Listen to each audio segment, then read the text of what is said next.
Hare Rama, Hare Rama, Rama Rama, Hare Hare.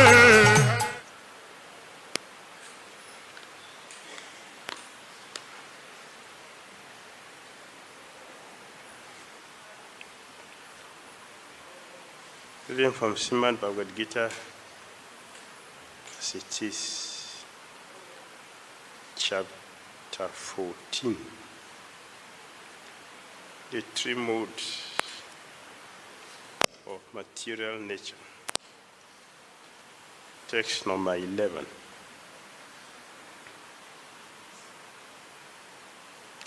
Sarvadvareshu dehesmin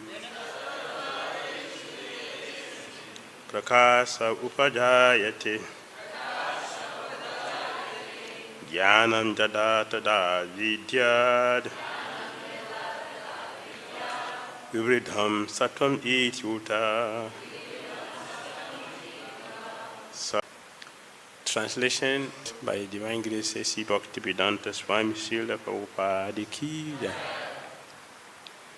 The manifestation of the mood of goodness can be experienced when all the gates of the body are illuminated by knowledge. Hare Krishna.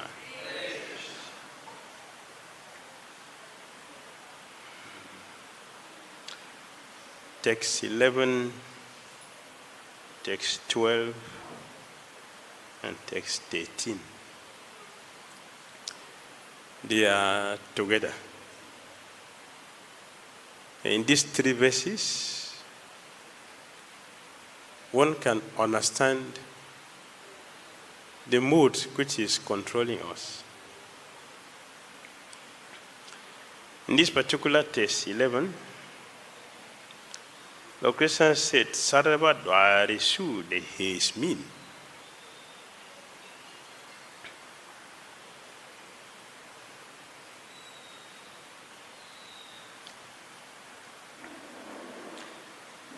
When the gate of this body is prakasha upajayate,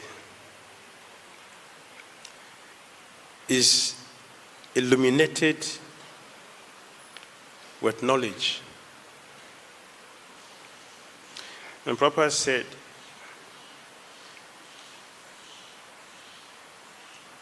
then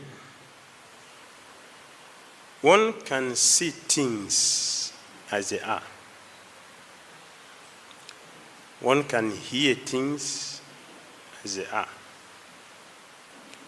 And one can do things as he's supposed to do. That is the quality of goodness. The quality of goodness is mentioned here. It is dominated by happiness. Why is it dominated by happiness? Because of knowledge. So when the city of our gate is illuminated by knowledge, when there is knowledge, one will be able to see things properly. Our speech will center on Krishna. Our ears will have a strong appetite to hear something about Krishna. Our eyes will not be attracted to anything else except Krishna. Even our walking senses, our legs would never take us to any place except Krishna temple. The same with our hands. Our hands will be fully occupied 24 hours without exception. No single moment is used without connection with Krishna. Our mind will never think or remember anything except Krishna. That is the symptoms of one who has knowledge. Knowledge is described here as prakasha. It is illumination. Illumination means light. When there is light, one sees things properly. In darkness, you can't see anything properly. So,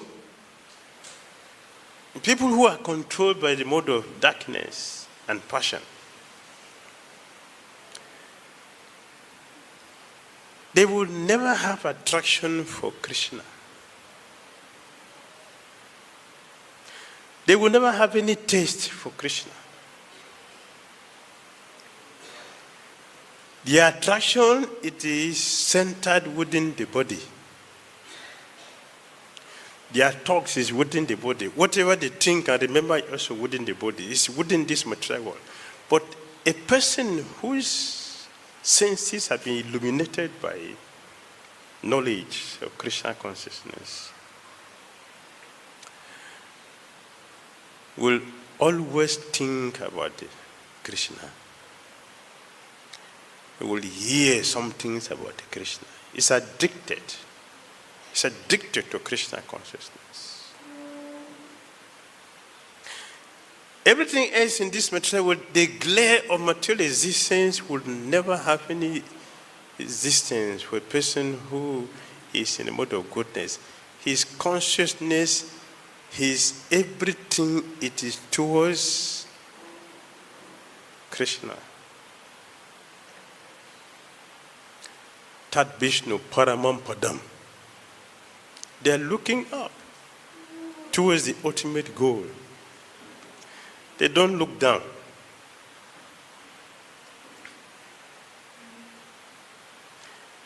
They only see what is important.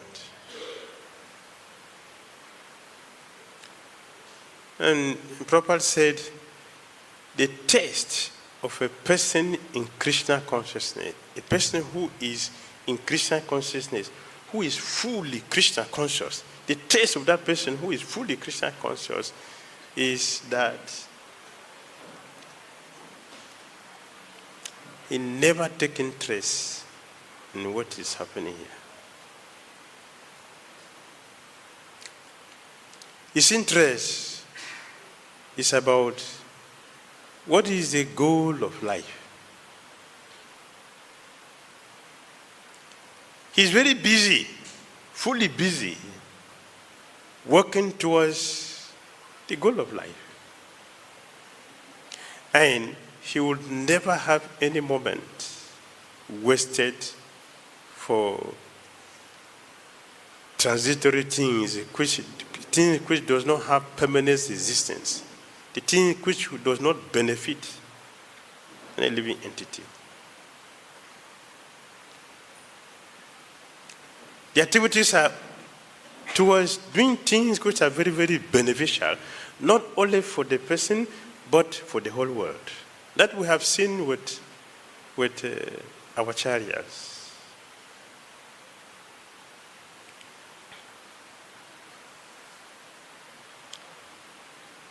They are the welfare workers whose activities are for the benefit of the whole world. They are not shellfish. They are very, very careful about what they will do because they do things in knowledge. Those who are not in knowledge, they will not consider the consequences of what will be the reaction or the activities they're going to perform. Whatever satisfies you, do it. It doesn't matter if the whole world is going to suffer. That is not a consideration. This is darkness or passion. The desire to gratify the senses is so strong that blind one from seeing the reality, seeing the truth, or acting properly.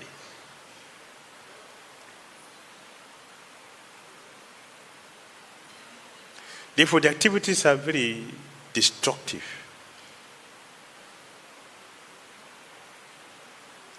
The activities do not benefit anyone, including themselves. in all the activities which they do. The pure devotees are ready to make any type of sacrifice to bring about the peace for the world. We saw the ISKCON, the sages and the Mesharaya, they gathered to perform 1,000-year sacrifice. What was the purpose? They were not interested in what is their benefit. They asked Sutra Goswami questions, and one of the most important questions they asked was, what do you consider to be the best? What do you think is the best thing that if it is done, the whole world will benefit from it? It's a universal question. Why? Their consciousness is illuminated with knowledge. So it shows in the activities. Krishna consciousness is so beautiful, so nice, that by looking at our scriptures and seeing everybody, you can know exactly where everyone is. By our activities. Or in other words, it is said, by the fruit, one will know the tree. Similarly, by the activities that everyone does, one can exactly understand where we are in Krishna consciousness. Where is our consciousness? So you can see the consciousness of the sages and the Mishra.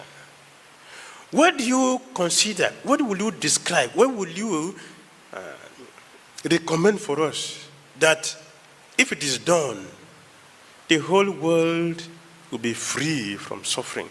It will turn the attention of everyone towards Krishna. Can you recommend something for us to do? How do you think Sudha Goswami will be feeling to hear this question?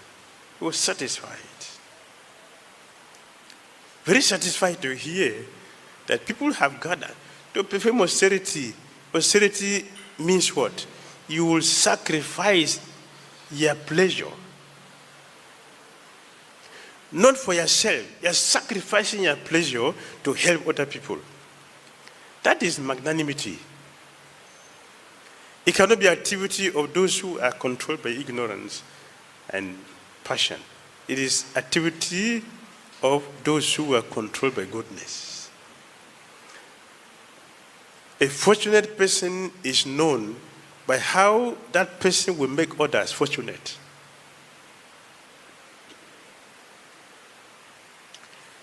A fortunate person is not a person who is selfish. He will make others fortunate by his or her activities. So the sages are asking, recommend something for us to do.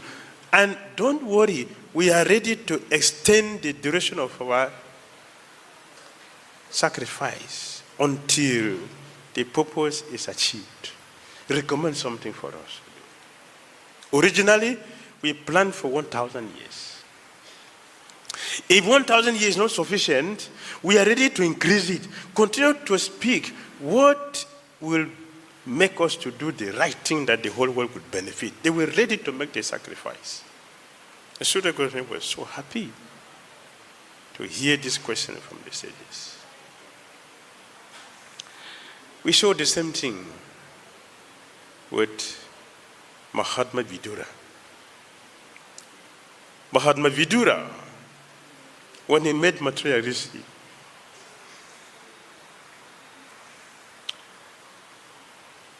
he was very happy to see him.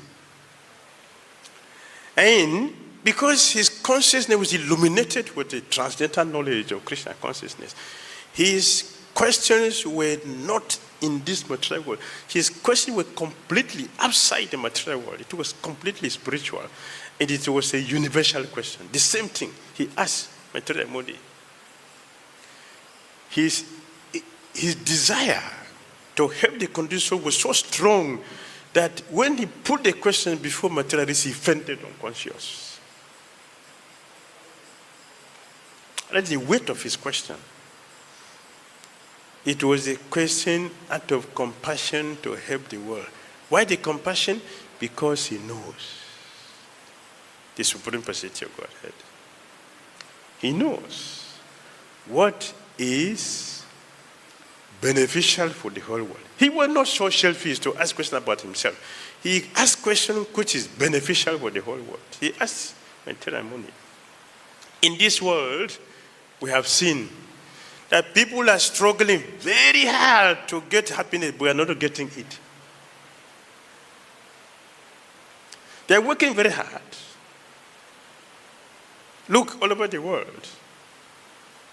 Human beings are sufficiently struggling to undo the difficulties material energy is imposing on all of us. That is struggle for existence. It's not satisfaction, it's not happiness, it's not civilization.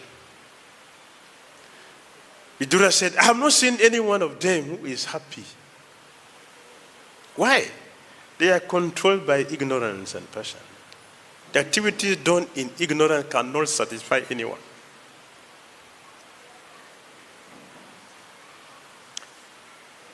The activities done in passion can be destructive, cannot satisfy anyone, it can be destructive. Only activities done in goodness will satisfy everyone.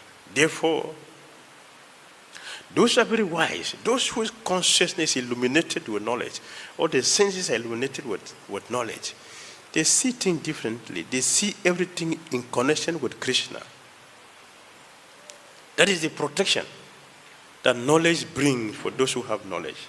Knowledge is powerful because it gives protection from engaging in destructive activities that will not send only us to hell, but it sends so many people to hell.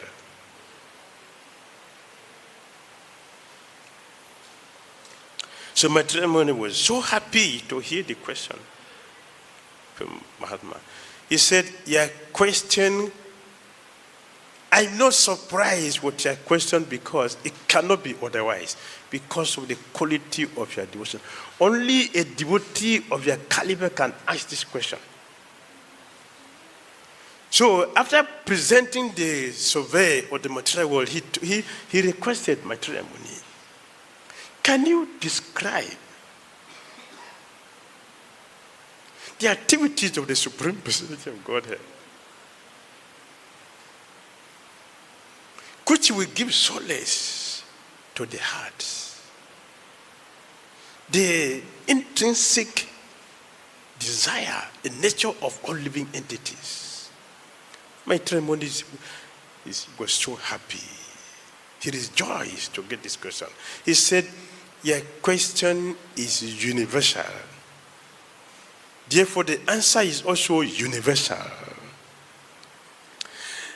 You who ask the question will benefit. I am the one who is going to speak will benefit. And those who will hear will benefit. That is the quality of your question. You see, their speech illuminated with knowledge. Look at the question they asked. Maitreya Muni was so happy because, yes, he's happy to meet a devotee. Devotee is very happy to see a devotee. So they had a very sweet conversation. The same experience is there. But the liberated souls,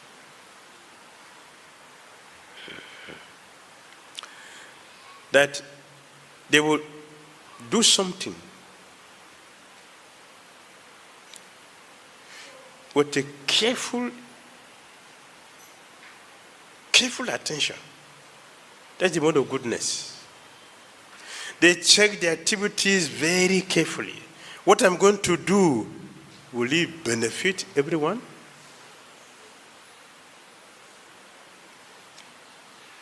If it is yes, then they will do it.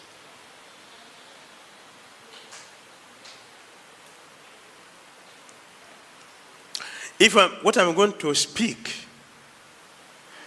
will it benefit everyone? Those who hear, will they benefit? Because it is saturated with compassion, with love, and it is centered on Krishna. Is it a direction guiding people to Krishna consciousness? Is that the quality of our speech? what I'm going to hear, will it benefit me that after hearing, I will become purified? And I will distribute this purification to whoever comes in my contact. They will check. They're very careful. They're very, very careful. They don't whimsically do things.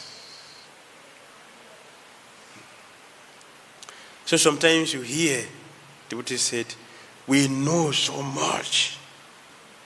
We know so much. My answer is, you don't know anything. You are a fool, number one. Because one who knows, Krishna said, cannot lament. One who is senses illuminated with goodness does not lament, cannot act foolishly, knows the difference between the body and the soul. So what would make such a person to lament? What would make the person to do things which will bring grief to others? One who knows will always do something which is beneficial. So if I will accept a person who knows everything by the quality of his activities. By looking at activities, you can say, yes, you are the knower of the truth. Only when you hear your speech, what is the center of your speech? And the center of your speech, it is coming from the quality of your mind. If the mind is Krishna conscious, your speech will be Krishna conscious. Your vision will be Krishna conscious. All our activities, it is said, all the gates are illuminated by knowledge. There is no sinful activities coming from the gate that is illuminated with knowledge. So one who says that he knows, he will show us by the activities. What is the quality of your activities? And who is benefiting from what you know?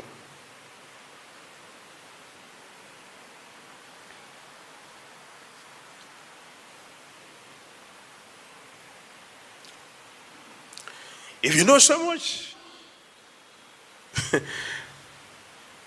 don't lament. You should be happy. That is the nature of goodness. Those who are in goodness, they are happy. Because the activities are in full knowledge.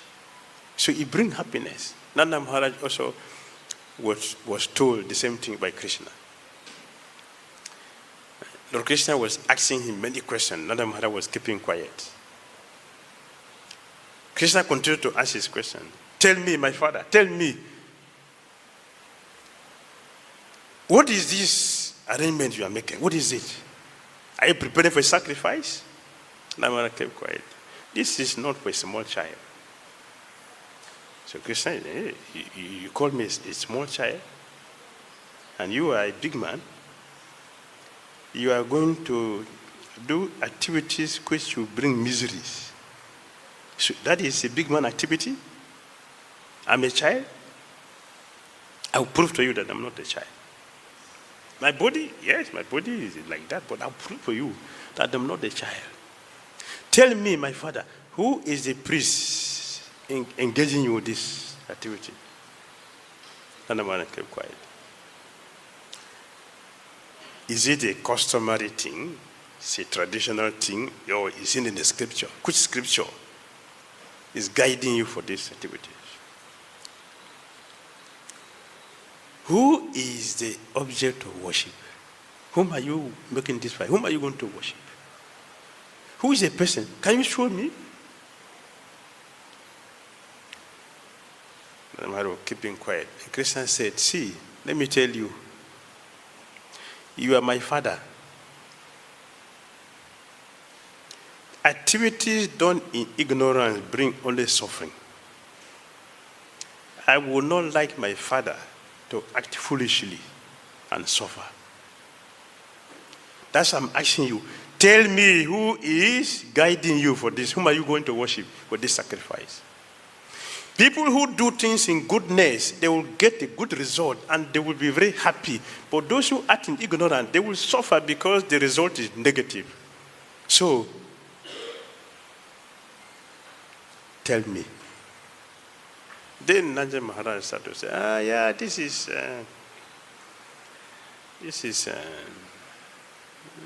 puja for Indra. You know, Indra, he's the one who is giving us the rain. And when the rain comes, the ground becomes very fertile. Then, fresh green grass for our cows. Yes, when they eat this fresh green grass, they will give us fresh milk. And to be grains.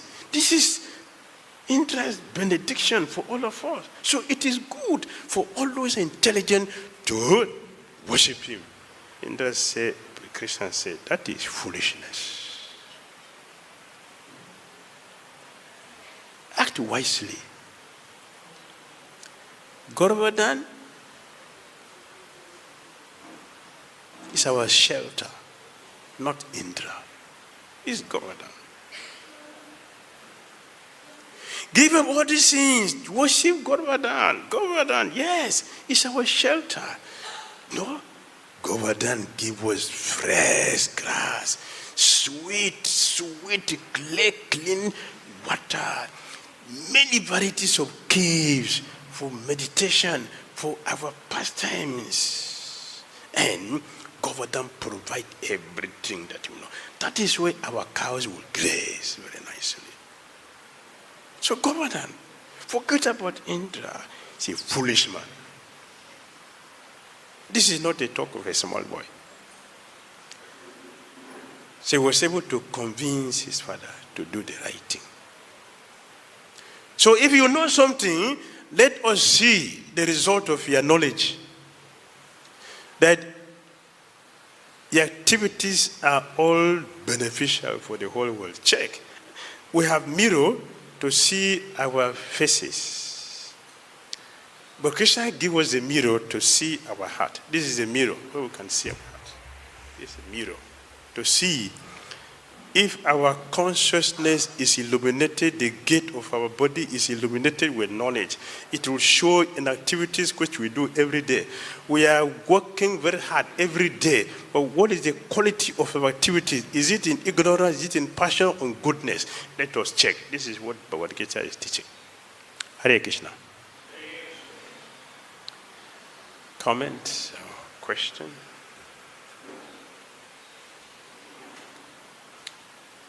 Yes, Prabhu.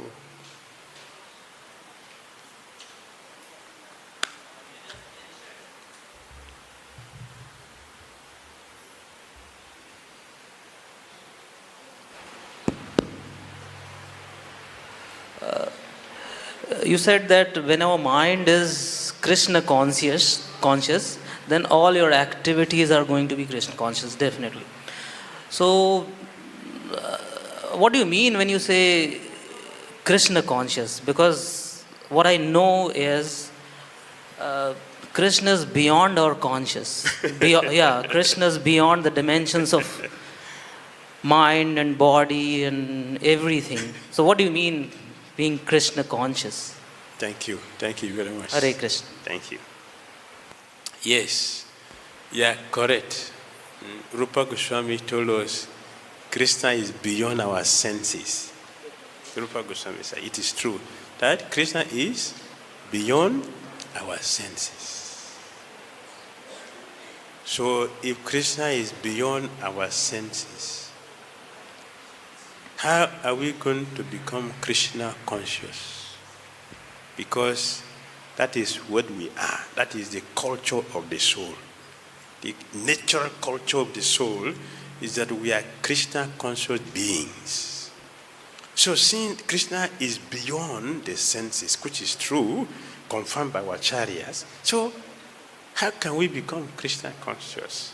Rupa Goswami said, when the senses are engaged in the activity of the master of the senses, the senses become purified and we get Krishna.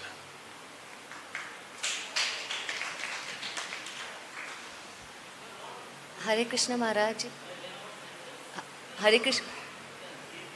Hare Krishna Maharaj. Yes? Yes.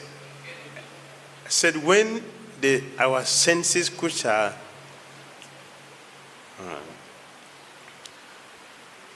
which have no access to Krishna, we say per se.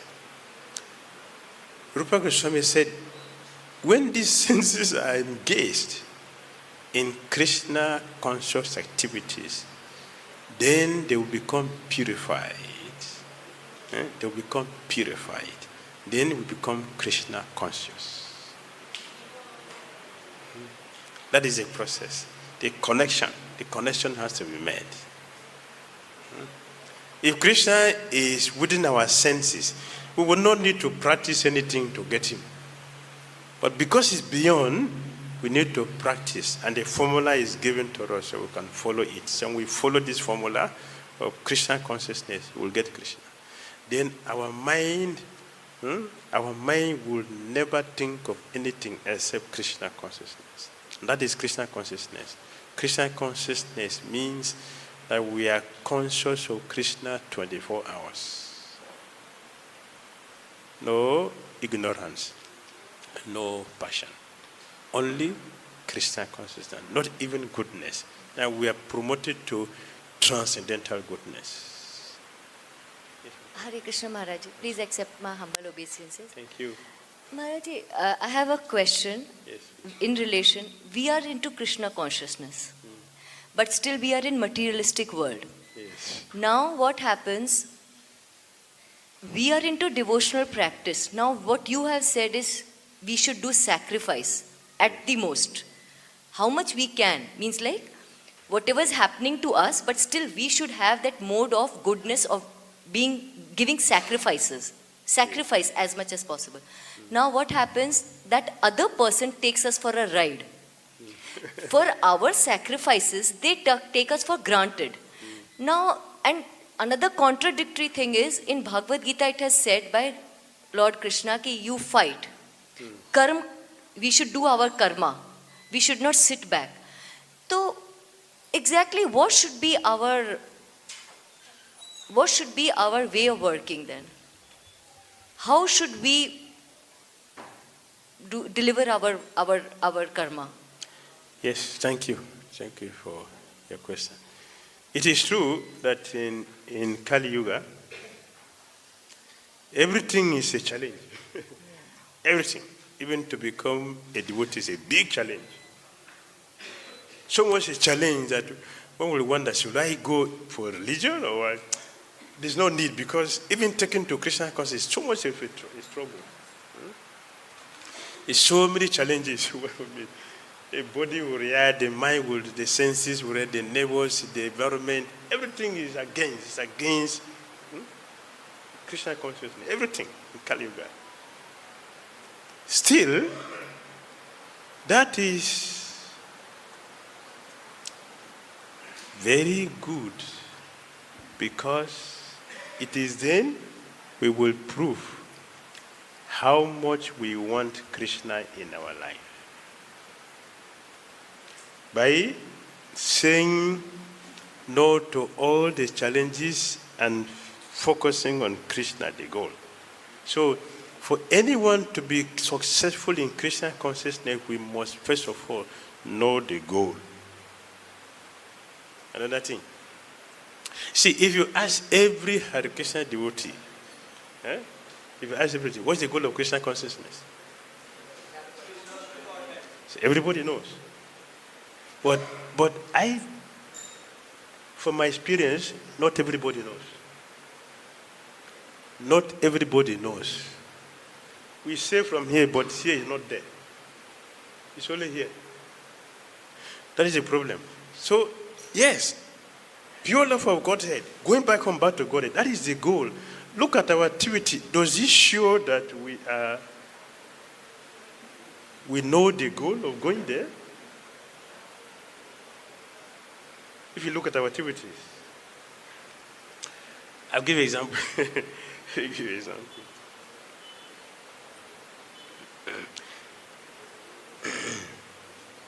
One who knows the goal, your determination to achieve it will be very strong. Very, very strong. That's one first qualification. The zeal, the determination to achieve the goal will be very, very strong. You can pass through all obstacles to get it. If you know the goal, that this is what I'm looking for. That is how the material energy is moving. Because people are addicted to sanctification, they're ready to kill, they're ready to do anything to get it to the sanctification. They're ready for it. But we devotees doesn't have that determination. Therefore, I don't see that everybody knows the goal. We theoretically know the goal, theoretically. But in reality, we are still far away from the goal. Therefore, Chaitanya Mahaprabhu said, misfortune. Misfortune. The word misfortune, Srila Bhaktivinoda Thakur explained it in many ways. He divided into 4 groups, and within each group, there are so many subdivisions. Just one word. Durudaivam. Misfortune. First of all, is Tatra Vibrama. That's one of our misfortune. Tatra Vibrama means we don't really understand the absolute truth. We don't really understand who we are. And the relationship between us is still very far. This is just one. What are the Tattva Vibrama? Why would Sanatana Goswami leave his exalted position to come and wear a cow pin in Vrindavan? What do you think is the reason for that? Eh? Is that normal? I'm asking. Is that normal? Mighty position. Have you been to Sanatana Goswami jail in Bengal, West Bengal? Who have been there? Sanatana Goswami jail. He was put in the jail because he's giving up the ministry work to come and be to come and wear a cow pin in Vrindavan. Have you been to the jail? Oh, serious. The jail, it is a mansion, heavy mansion, not a jail. Krishna's own is a jail, but Sanatana Goswami own is a heavy mansion. None of our machine can break it, can break the wall. That is his position.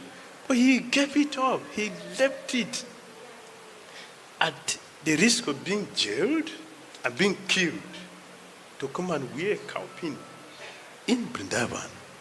What do you think is the reason for that? Because he knows what is Krishna consciousness. Therefore, they can make that sacrifice. They can make it. So those who know the goal of Krishna consciousness will make every sacrifice. There is no obstacle on their path.